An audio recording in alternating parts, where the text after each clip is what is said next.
One, two, three, let's go!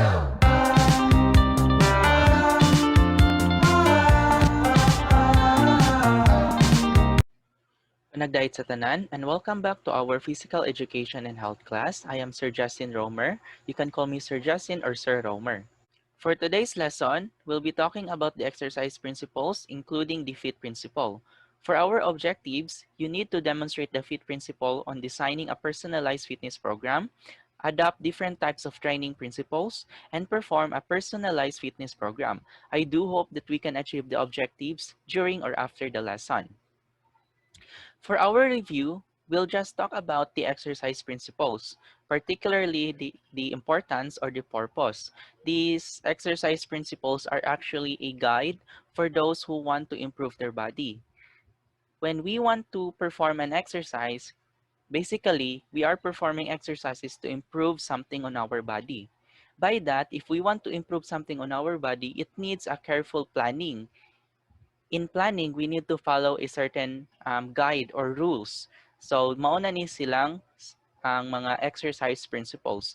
The exercise principles, again, are guides or rules that we need to follow upon planning our exercise routine. Here are the different training principles or the exercise principles. FIT, overload, specificity, principles of progression, reversibility principle. Again, I would like to emphasize that these 5 principles are actually our guide that we need to follow if we want to make a training program. And again, a training program refers to our exercise routine that we need to perform or follow if we want to improve something on our body.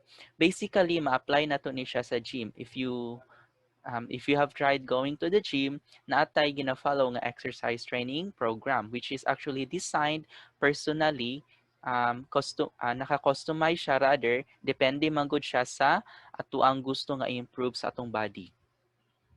Let's start with the FITT or the FIT principle.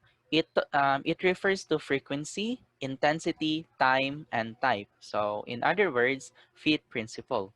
This is actually very easy to describe, no? For example, frequency. It refers to how often you exercise. So, for example, in a day, ikapila man nimo i-perform ang exercise. It could be 2 times a day, morning and evening, 3 times a day. It could also refer to a week, no? 3 times a week, once a week, 5 times a week. But it depends man gud siya Japon sa type of exercise nga to ang need i-perform. So frequency talks about how often you exercise. Kapila ka mag-exercise in a day or in a week. For intensity, from the word intense, no? How hard you exercise. Unsa ka grabe mong exercise. So the question is, how can we describe the intensity of our exercise? Exercise that has repetition, such as push-ups, we can define its intensity by the repetition itself. For example, 10 repetitions, 15, 30, so on and so forth. So again, intensity refers to how hard you exercise. For time, it talks about how long you exercise.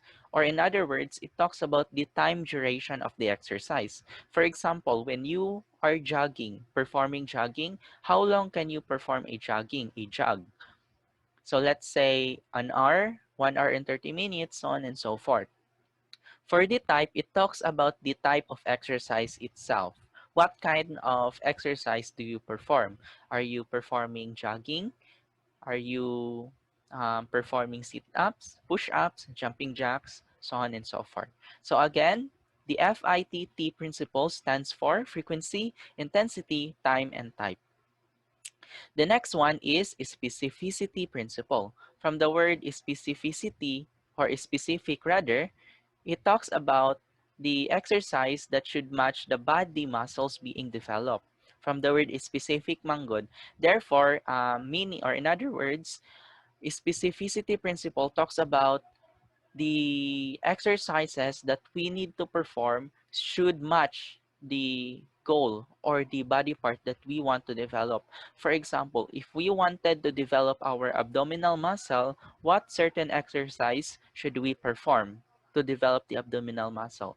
So basically, dili guro ta mag-perform og inhale exhale no to develop our abdominal muscles. So what are those exercises that can develop our abs or abdominal muscles? It could be sit up or crunches. So that is the specificity principle, talking about the specific exercise itself that should always match the body part that we want to develop. Overload principle. Before explaining this principle, I would like to give a scenario. Let's say we have a guy named John and he wants to develop his abdominal muscles. Because of that, he performs 10 repetitions of sit-ups every day for 3 months. But after 3 months, he noticed that there is no improvement at his body at all. What do you think is the reason behind that? Please pause the video and try to think of a certain reason nga nang walay development na hitabo. Please pause it for 5 minutes and then you click the play button if you are ready. You may pause the video now. Okay, I will assume that you already have your answer. So, going back to the definition of overload principle, to continually work harder as the body adjusts to the existing workout. So, our keyword here is, for that certain scenario, is adjust, body adjust to the existing workout. That is the main reason nga nung walay development sa body ni John, because his body had already adjust to the 10 repetitions of sit-ups every day. Imagine, 3 months siya ga-perform og sit-ups, 10 10 repetitions ra pagyud. So therefore, dali ra kaayo mo adjust iyahang body ato. So for overload principle, it talks that dili ta mo pareha sa gibuhat ni John. We need to give improvements to our exercise, to the intensity rather. So let's say ga 10 sit-up siya karon, so dapat pagka next day dungaga nato na siya ayahang repetition. From 10 sit-ups mahimo siyang it could be 15 repetitions of sit-ups. Pagka third day himuon natong 20. So every day ginadungagan natog 5 ka repetition iyahang sit-ups. So from 10 sit-ups nahimong 15, 20, 25, so on and so forth. By performing that, we can apply this overload principle. Principle of progression. Before we discuss this principle, let's go back to this scenario a while ago. Diba sa tuang conclusion kaganina, upon performing the sit-ups, dapat na ay improvement. From 10, mahimong 15 to 20. But what if himuon natog first day karon 10 push-ups, pagkaugma himuon natong 30, pagka next day 60, pagka next day 100. Is that allowed or is that even okay? So under the principle of progression, the increase in workload should be constant but gradual. So basically, kato nga example, wrong gyud siya because it is stated here gradual. So therefore, from the word gradual, dapat hinay-hinay lang. We should not jump from 10 moadto dayon ta og 30. So from 10 moadto sa tag 15, hinay-hinay lang jud. Pwede ra gali 13, pagka next day 16, so on and so forth. Depende kung unsay makaya sa tong body. But then again, principle of progression talks about the increase of workload that should be gradual or hinay-hinay lang. Reversibility principle, from the word reverse, basically it talks about the training itself. If naka-train na ta, then mustap tag pinakalit, the result will be reversed. Bali katong goal unta nato is imbis nga ma-achieve nato to, ang opposite nooy ma-achieve. Basically, makita nato ni siya sa mga tawo nga ga-gym and then muundang. If you have noticed, there are some people who became chubby or gained weight rather upon stopping their exercise at the gym. So that is true actually because of this principle, reversibility principle. Therefore, when we perform an exercise or when we want to go to the gym, be sure that you intend to do it for a long time. You can stop actually, but you need to stop slowly. Dili ka mo undang daritso because magamit nimo ning reversibility principle gyud or the result of your intention will be reversed. Before we proceed, let's have a summary on the different types of exercise training principles. So we have the FITT, which stands for frequency, intensity, time, and type, the overload principle, the specificity principle, principles of regression, and reversibility principle. This time, let's try to apply these principles. So, gi-mention man ako kaganina nga kaning principles are our guide in making an exercise training program. Pero unsa gyud ay ning exercise training program? An exercise training program is a guide or a routine nga dapat nato i-follow. Mura siya schedule gyud nato in performing the exercise. Here is an example of an exercise training program. On our first column, we have here our goal. So to develop blank. And then on this column also we have the FIT principle on each row. Frequency, intensity, time, and type. On this side, we have the day 1, day 2, and day 3. This represents the day of the exercise. In this example, we will have until day 3 lang because example raman siya and for us to much better understand this. Kung patason manggod na ako, medyo maglibog na ta. So let's say we want to develop our abdominal muscles. Or our abs. What certain exercise do we need to perform when we want to develop our abs? So sa type na to na siya ibutang because type refers to our exercise. And then, following the principle of specificity that exercise should match the body muscles being developed, in our case, we want to develop abs or abdominal muscles. Unsa man nga exercise ang makadevelop nila. It could be sit-ups or crunches, pwede po siya. But this time sit-ups lang sa akong ibutang. Let's proceed first to frequency. Again, frequency refers to the how long or frequency refers to how often we exercise. Since first day lang man siya, how often do I want to perform this exercise? Because I want to achieve development fast, let's say gusto na ko i-perform na ko siya 2 times. So 2 times na ko siya i-perform this day, morning and evening. For our intensity, it talks about how hard you exercise. So sit-ups, how hard should I perform sit-ups? So siguro not that hard because it is just the first day. If i-hard man ako siya diretso, there's a possibility nga pamaulan ko, and since pamaulan ko magsakit akong lawas, di na noon ko mag-perform pagka next day. Maputol ako ang exercise. So let's start with 10 repetitions. So 10 lang sa ako You can also start with 20 because nakadepende magud siya sa tong body. But for me, I believe nga mas makaya na ako if 10 lang sa karon para dili ko pamaulan. For our time, I mentioned earlier, it refers to how long you exercise. I also mentioned examples such as it talks about time duration itself, na 30 minutes, 1 hour, 2 hours. But since simple exercise raman na to ang i-perform, dili ta ka mention og 30 minutes diri kay pila ra gud ng 10 repetitions, mga 10 seconds ra pod guro na siya.